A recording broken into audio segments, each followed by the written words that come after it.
Welcome back. So we are near the end of Act 1, and Wargaz and his crew will be the last serious fight that we have. We're going to skip the combat that we would have up top with the Death Shepherd and some ghouls and stuff. It's not worth the experience to go through it. So before we head off into Act 2, we're going to go back to camp and level up. And an important part of this is that when we move to Act 2, Barcus is going to move into the last light end. So this is our last chance to get two robbery attempts at every level up for a while. So we'll start off by adding Asterion to the party. Well, hello. What can I do for you? Well, obviously I would. But you have so many followers already. I wouldn't want to crowd you. And we can move anyone out of the group that we'd like because we're going to for sure add Lizelle back before we head in. We'll ask her to leave. In that case, I'd be happy to tag along. All right, and we're going to proceed with stealing. So we're going to select Asterion. We're going to put on the armor that we bought from Lady Esther, the graceful cloth. So this gives us bonus to dexterity, which makes stealing attempts easier, but also gives us advantage on all the checks. So that means we don't need to use the gloves of thievery anymore. We have another pair of gloves, the gloves of power, that add +1 to sleight of hand. We got these at the very beginning of the game from the goblin leader. We don't have boots that are going to aid the attempt. We do want our guidance amulet, the ring that adds to +2 to sleight of hand, and the mark of the shifter bonus. And since we're going to be robbing people, we'll go into halfling mode for our all halflings are thieves Tolkien reference. If we wanted to kick this up by another point, we could do, and in fact, I guess I will show you since we're here. So we've got the amulet that does lesser restoration. And we might actually have that equipped on one of our other characters. Let's take a look. We do. So we'll send this to Asterion. So Asterion's bite will give him the happy buff, which gives him a +1 to basically everything that he might do, and puts the bloodless status on whoever he attacks. So it gives him -1 to everything. And we're just going to do that on our main character because lesser restoration removes the bloodless condition. So we net a +1 on all attack rolls, saving throws, and ability checks for just using this item on any of our party. And if you want to try to make sure that Asterion always has the happy buff, that's the easiest way to go about it. We only use the Amulet of Lesser Restoration normally to heal the injured tiefling at the Emerald Grove. So I'm going to start with Barcus because when we stand back up, he's going to turn around and he won't be looking at Volo anymore.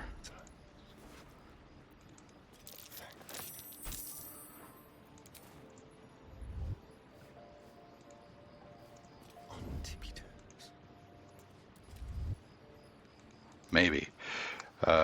Doesn't look like we're getting him. But he notices he's been robbed and he's going to run off. And that's our goal so that we can get to where Volo is at.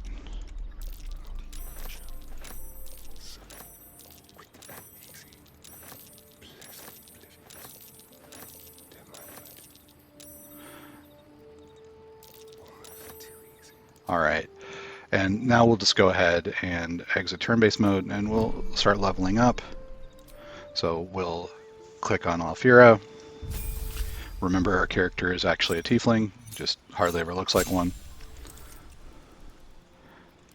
For spells for 7th level, we have a couple of standouts. So Dimension Door, so mobility is absolutely critical in this game. So we're going to pick up that.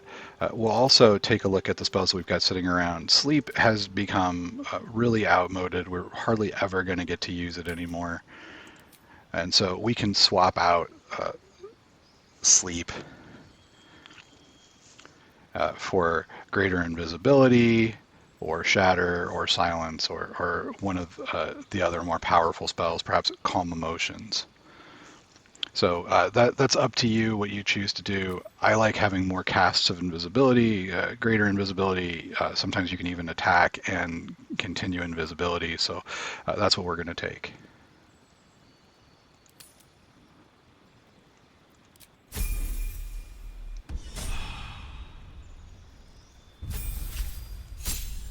And again, after training, we're going to come back to camp and continue robbing, because each level up resets all the vendor inventories.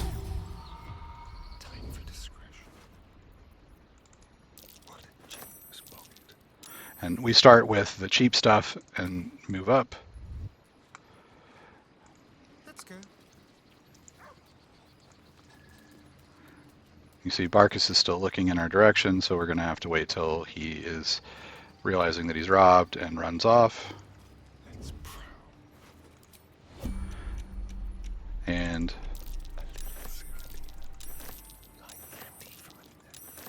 you see we're getting some level 4 spells now.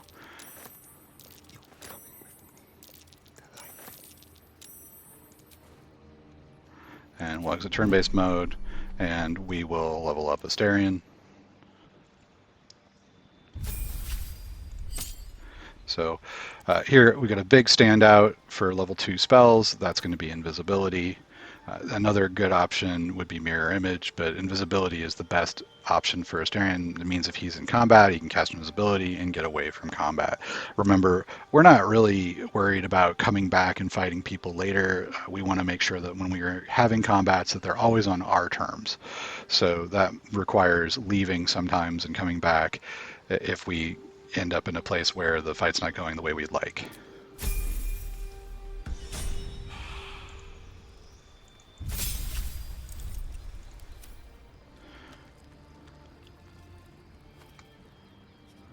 And got lucky on this one. Barcus has decided to look the other way for us.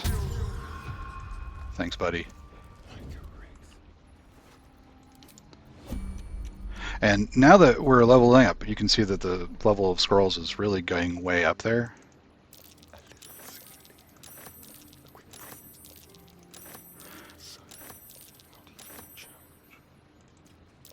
Protection from energy, dominate person, planar binding.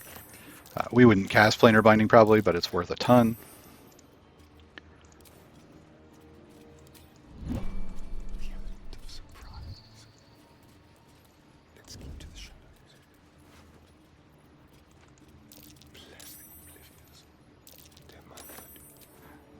And Barcus, and we'll level up Gale.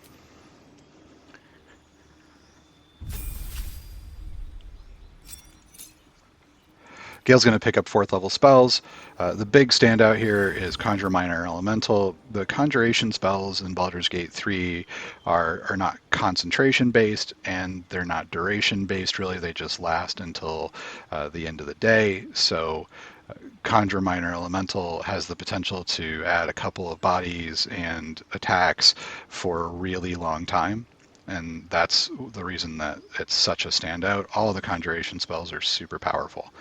We're also going to take Dimension Door, again, because mobility is more important than damage most of the time, and we've got scrolls for casting things like damage effects.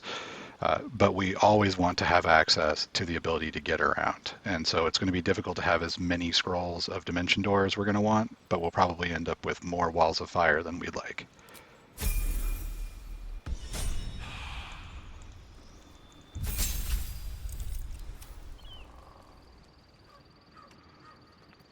What now? 9, 14. Very, very quiet. You're And as you can see, we're stealing thousands of gold just in straight gold, and then thousands more in scrolls through this process.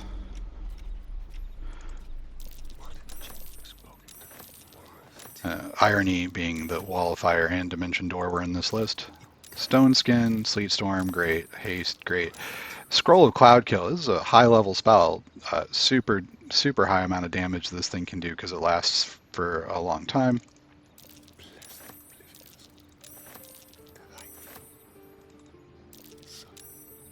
And you can see we stole something that said 11 with 8. That's because we've got Guidance running, it doesn't include those dice, and Mark of the Shifter running, it doesn't include those dice. Our actual minimum is at least if those two roll a 1, and they could roll both 4, which takes us to +8 more than our default pickpocketing score. So the number that you're seeing here is not exactly accurate.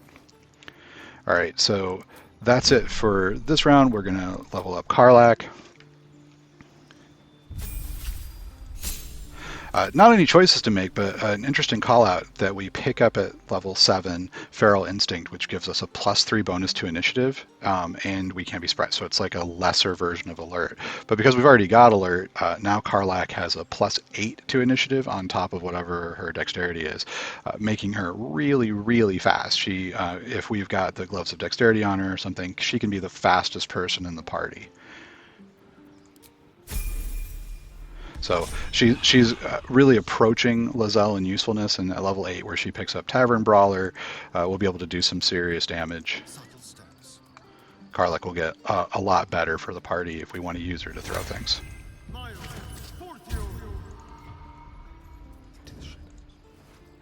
Again, hit Barcus.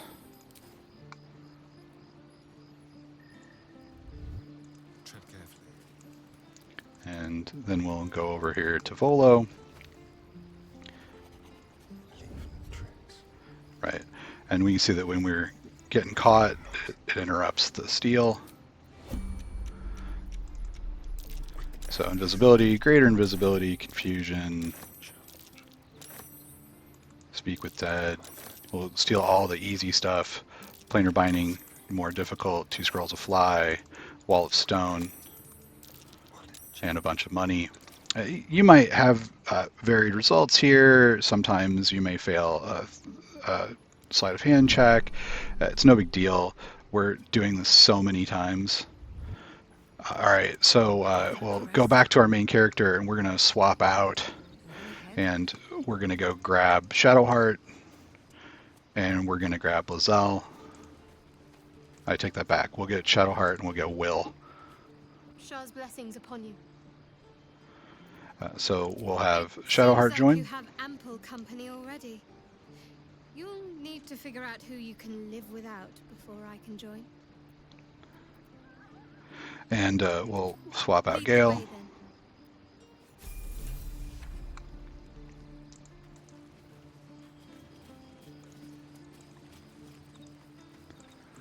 And we'll get Will.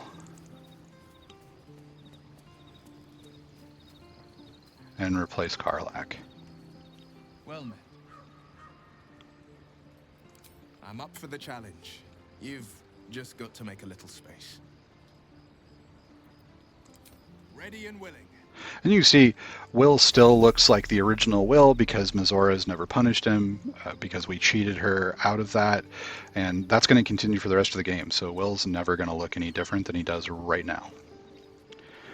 All right, so now that we've got those two in the party, and our final party is going to basically be this, where we swap out Astarion for Lae'zel, and that'll be for the final fight. So we'll head back, grab Astarion again, and come over to Barcus.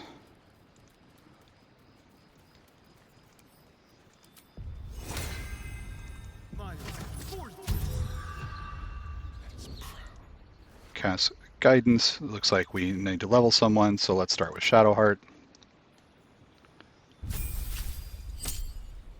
And I'm right-clicking on that screen. That'll just snap it to the level up screen. There are no choices to make for Shadow Art at level 7. We can, however, see that some of the domain spells that we're starting to pick up for the Trickery domain are actually pretty good. So Dimension Door is actually a pretty good spell and one that clerics don't usually get. Trickery does get a lot of grief for not being the best.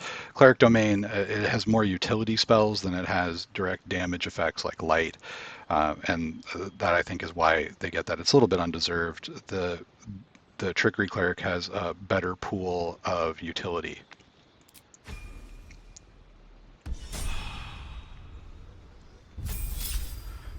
All right, so our guidance spell already ended because I was rambling a little bit, so.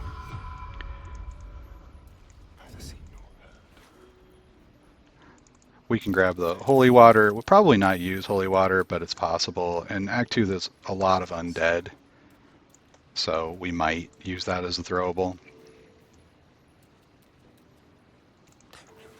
Some stuff, it varies by the combat.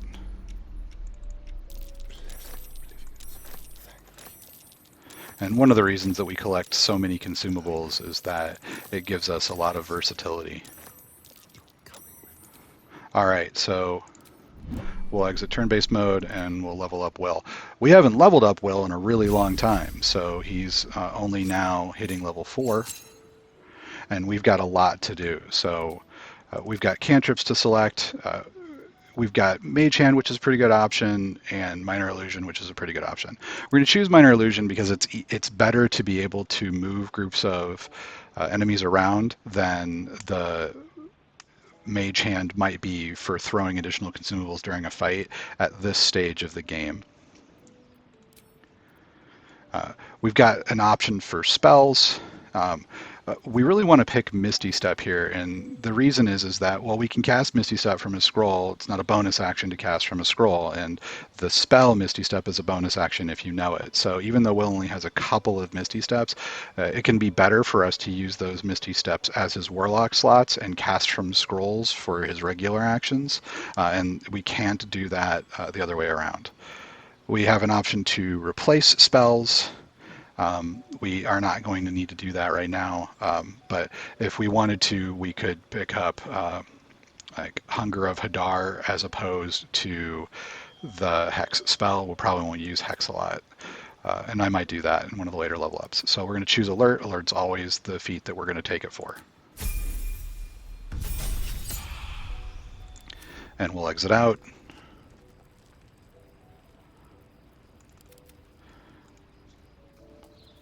Pop back to Asterion. Looks like Barcus is looking our direction, so he's going to be the one that we start with.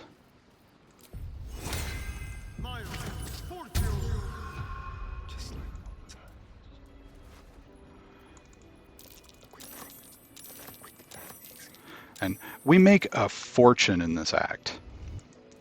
And that's going to help power our ambitions for the rest of the game.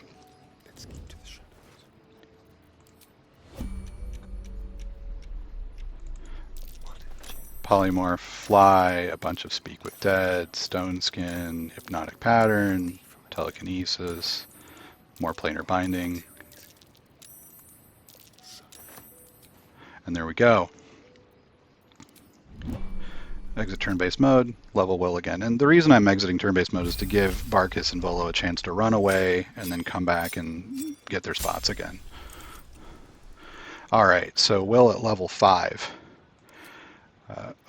Our big standouts here are Fireball and Counterspell. Because Warlocks scale their spellcasting to whatever their current level is, as if they were sort of a wizard, all of their spells end up being upcast when they cast them. Fireball upcasts okay, whereas like Hunger of Hadar doesn't upcast at all. The reason we might be interested in Counterspell is that it's something that we can't cast from a scroll. It's a reaction cast. And there are certain occasions where we just absolutely don't want the AI to be able to get a spell off. This is not the first pick that I would have, but Counterspell is a good pick for Will. We're going to choose Fireball. For invocations, not very many of these are particularly helpful for us anymore, so we can get a small amount of temporary hit points, single casting of Slow, a single casting of Bestow Curses is really terrible. What we're going to take is the ability to cast Mage Armor on ourselves. And this will just help shore up Will's armor class. We're still not going to take Repelling Blast. We don't really have a lot of cause for wanting opponents to be further from us. Generally, we want to cluster opponents toward each other so that we can use Area of Effect. So Repelling Blast is kind of the opposite of what we would want. And again, if we want to replace a spell, we would want to take Hex, which is not super worthwhile for us to cast, and swap it out for Hunger of Hadar. This spell is similar to Darkness, so it blinds everybody that's in it, but it also does cold damage and acid damage at the beginning and end of a turn. Because Will can see through darkness, this basically gives him advantage on all the attacks against things that are inside of it. Though the AI opponents will try to get out of Hunger of Hadar, so it's not guaranteed to just sort of box people in and microwave them.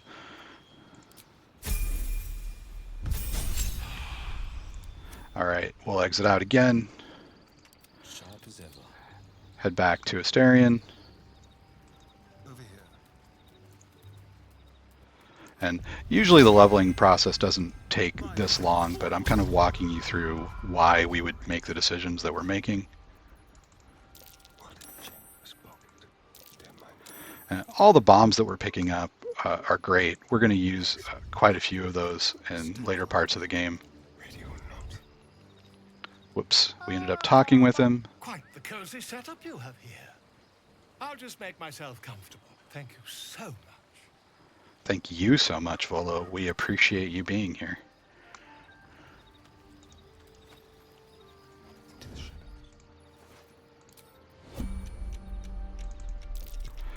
And when we see the amount of gold and scrolls that we're able to get from Volo by being in camp, you can see why we would delay the quest to get our eye poked. Right, Volo is one of the most valuable additions to the camp that we can find.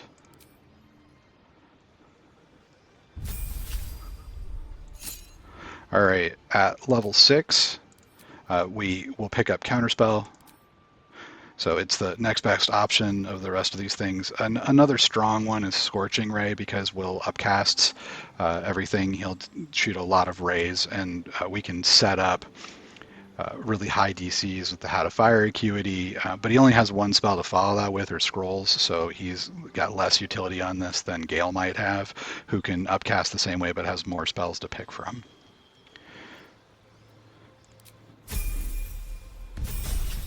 So when it comes to magical hijinks, Will is definitely second fiddle to Gale. Let's be quick. As Vola's walking up the hill, so we'll let him pass.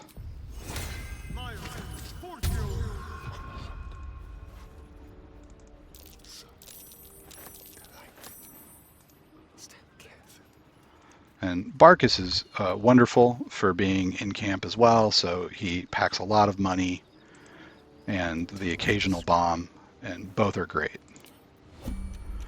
So here we're going to grab more Fireball, Speak with Dead, and I'm avoiding these really high level spells until near the end because they're harder.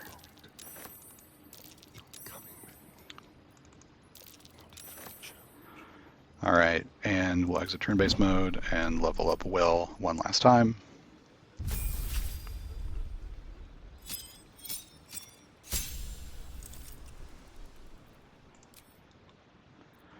And here we've got some options. If we're going to have Will cast Dimension Door, we'll probably have him cast it from a scroll most of the time. So we're going to choose a damage option. Will's real sort of focus is just doing damage. We could also take like a Fire Shield if we wanted to try to use the Armor of Agathis and provoke attacks on Will. That's not what we're going to do. Another good option is invisibility, but we have potions of invisibility, so not necessary. For Eldritch Invocations, we're going to take the Book of Ancient Secrets. This gives us a couple extra spells, Silence being the big standout that we can use. So that's the best of our options. Confusion's not terrible, so if you don't see yourself casting Silence, you could pick the one-shot Confusion. And this allows us to cast it with a Warlock spell slot, so we can use it and just sort of adds Confusion to our list.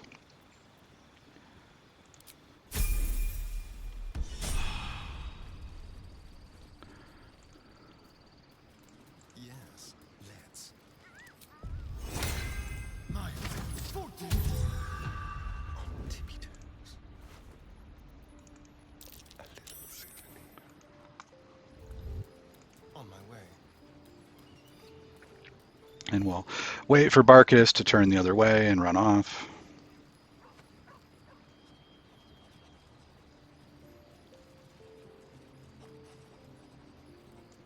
Very, very quiet. And pause, grab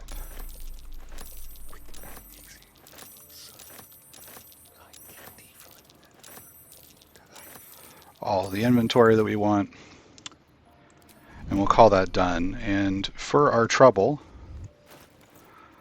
we picked up about 9,000 gold and just a completely crazy amount of scrolls, and that's what we're looking for.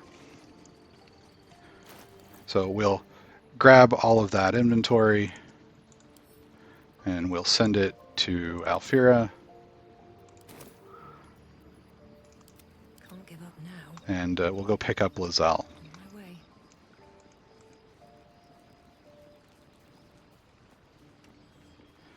And we're leaving a little bit of gold on the table here.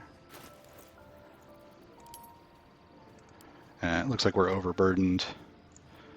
So we can send the Unseen Menace to Lizelle.